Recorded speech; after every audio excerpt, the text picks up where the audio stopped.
आज हम लोग अनुभव मित्तल और 3,700 करोड़ का जो स्कैम हुआ है उसके सिलसिले में 30 हजारी कोर्ट में मनीष कुमार सिंह के साथ बात करेंगे, जो 30 हजारी कोर्ट के एक रेपुटेटेड वकील हैं। सर, नॉर्मल क्वेश्चन ये है लोगों का कि जो ये केस हुआ है अनुभव मित्तल पे, उन पे 1 फरवरी को वो गिरफ्तार हुए हैं। उसके बाद मीडिया और लोकल जो जनता है उनको अपडेट नहीं मिल रही है। जहाँ तक अपडेट की बात होती है, अपडेट ये इन्वेस्टिगेटिंग एजेंसी का है, इन्वेस्टिगेशन हो रही है केस की, और ये इन्वेस्टिगेटिंग एजेंसी का अपना प्रेरोगेटिव है कि वो इन्फॉर्मेशंस को अभी डिस्क्लोज़ करती है या नहीं करती है। और ख़ास करके जनरली कोई भी इन्वेस्टिगेशन का पार्ट है, हिस्सा है, वो जो भी उन्हें लीड मिल रही होगी शायद वो इसको डिस्क्लोज़ करना नहीं चाहते होंगे अभी, जब तक कि कंप्लीट उनकी इन्वेस्टिगेशन पूरी नहीं हो जाती है, चार्जशीट नहीं आ जाता है। इन पे जो 4 आईपीसी की धारा लगाई गई है, क्या वो धारा जो है इस केस के सिलसिले में देख के लगाई गई है या फिर नॉर्मली एक कंप्लेन के अकॉर्डिंग लगा दी है? कभी भी किसी पे भी कोई भी धाराएं लगाई जाती हैं, वो हमेशा जो भी कंप्लेंट होती है और उस कंप्लेंट में जो ऑफेंसेस डिस्क्लोज होते हैं वही धाराएं लगाई जाती है। वो सिर्फ और सिर्फ पहले कंप्लेंट जो भी ऑफेंस डिस्क्लोज करता है उसके बेसिस पे होती है, और ड्यूरिंग द इन्वेस्टिगेशन अगर कोई और लीड मिलती है, कोई और एविडेंस मिलता है, उसमें कुछ ऐसा आता है कि कोई और भी दूसरे ऑफेंस हैं जो अट्रैक्ट हो रहे हों, तो वो धाराएं ऐड की जाती हैं। और सब्सिक्वेंटली सिमिलरली अगर पूरी इन्वेस्टिगेशन के बाद आपको ये लगता है, इन्वेस्टिगेटिंग एजेंसी को ये लगता है कि हाँ, ये जो धाराएं लगाई गई हैं उनमें कोई कमी है या वो मेकआउट नहीं हो रही हैं, तो उसको इक्वली वो डिलीट भी करते हैं। सर, अभी जो केस जब दर्ज हुआ था तो आप ये इस बात को सही मानते हैं कि आज हमें एक नॉर्मल जनता या जो इसका इफेक्टेड पर्सन है उसने आके एक केस एफआईआर दर्ज कराई और अगले दिन ही अनुभव मित्तल को गिरफ्तार कर लिया गया, क्या एक ये सही तरीका है? देखिए, फैक्चुअल कंडीशन मुझे नहीं मालूम है, सो आई कैन नॉट कमेंट ऑन दैट। बट जहाँ तक आपका कहना है कि सेम डे एफआईआर हुई 420 की और उसी दिन गिरफ्तार कर लिया गया, तो जो मेरा एक्सपीरियंस वो कहता है कि ऐसा नहीं हुआ होगा। Prior to registration of FIR एक इंक्वायरी ज़रूर एसटीएफ चाहे कंसर्न पुलिस स्टेशन जो भी है उसने ज़रूर कंडक्ट की होगी, और जो भी इसमें एक्यूज़ हैं अनुभव मित्तल या उनकी टीम जो भी है, उनको अपॉर्चुनिटी ज़रूर दी गई होगी अपना साइड रखने के लिए। That's it. तो अभी जो मामला था वो एसटीएफ के पास था, अब ये रेफर कर दिया गया है ईडी में, तो इसमें कुछ तथ्य उनके सामने आए होंगे या क्या ऐसा हुआ होगा जो ये रेफर करना पड़ा उनको? नहीं, ये अपनी जो इन्वेस्टिगेटिंग एजेंसीज़ होती हैं उनका अपना इंटरनल मामला है। वो केस के वॉल्यूम के हिसाब से, उसकी सीरियसनेस के हिसाब से वो उनको अपना फैसला लेना होता है। That's it. Thank you so much for talking on this. Another question I have is like कि अगर मान लीजिए ये केस हुआ, जंतर मंतर पे करीबन 12 लाख लोग आए थे और 12 लाख लोगों में अभी ये भी सुना जा रहा है कि करीबन 9,000 जो है कंप्लेंट्स आ चुकी हैं उनके अगेंस्ट में, तो इससे क्या लगता है कि अभिनव मित्तल के केस पे कुछ प्रभाव पड़ा है या पड़ेगा? केस पे आप बाहर से क्या करते हैं, अंदर से क्या करते हैं, that doesn't make any difference. Differences सिर्फ वो होते हैं कि इन्वेस्टिगेटिंग एजेंसी के पास आपके अगेंस्ट में क्या एविडेंसेस हैं, that is going to make any difference. और बाहर और अंदर क्या सपोर्ट मिल रहा है वो कोर्ट्स के लिए इरेलीवेंट है। So that means if people are supporting Anubhav Mittal, that's not going to help this case out. Definitely court के ऊपर इसका इफेक्ट तो नहीं पड़ता है। एक छोटा सा कंसिडरेशन, मात्र एक छोटा सा कंसिडरेशन हो सकता है। केस के लिए ये फ़र्क पड़ता है कि क्या जो उनके ऊपर एलिगेशन है Anubhav Mittal is able to make out his own defence कि that the allegation made against him is a false और something else. That's it. All right. Any idea कि शायद अनुभव मित्तल जो है इस केस से फ्री हो सकते हैं या नहीं हो सकते हैं?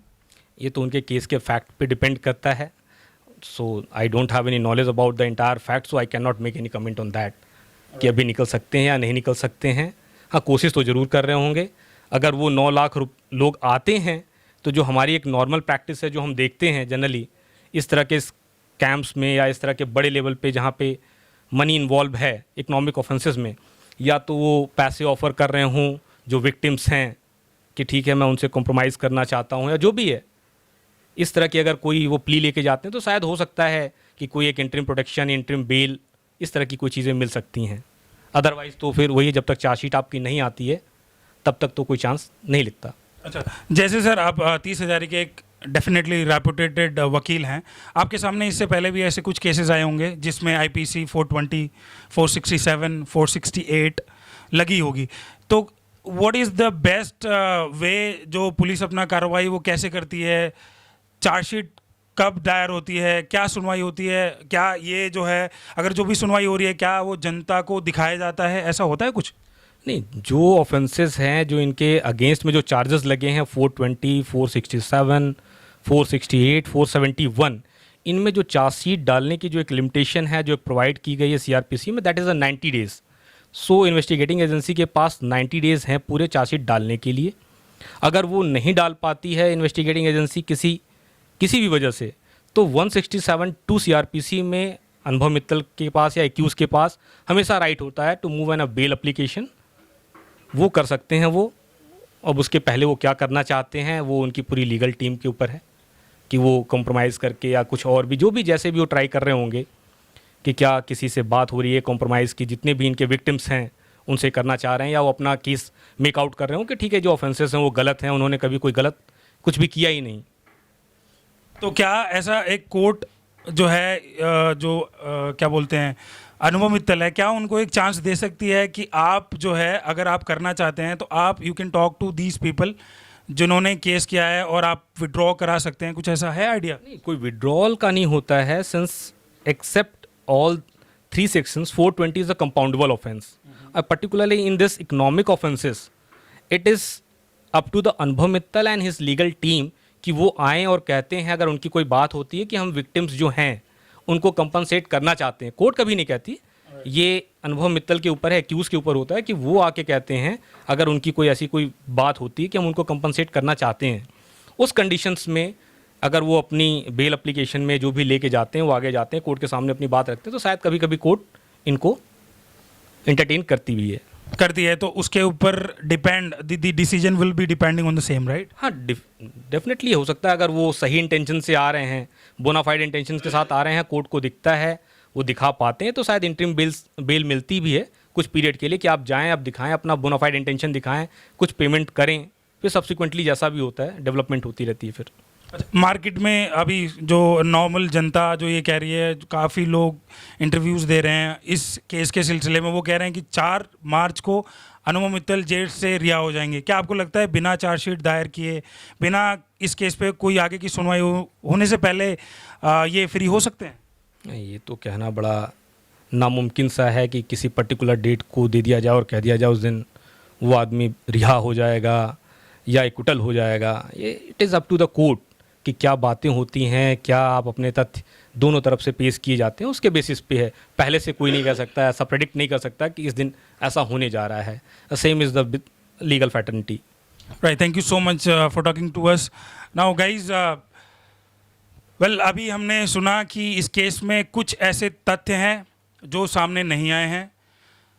अगर जो वकील हैं, जो भी इस केस के खिलाफ और इस केस के लिए लड़ रहे हैं, उन्होंने ना तो वो पुलिस को सही जवाब दे रही है, ना लोगों को अभी कोई अपडेट नहीं है इस केस की।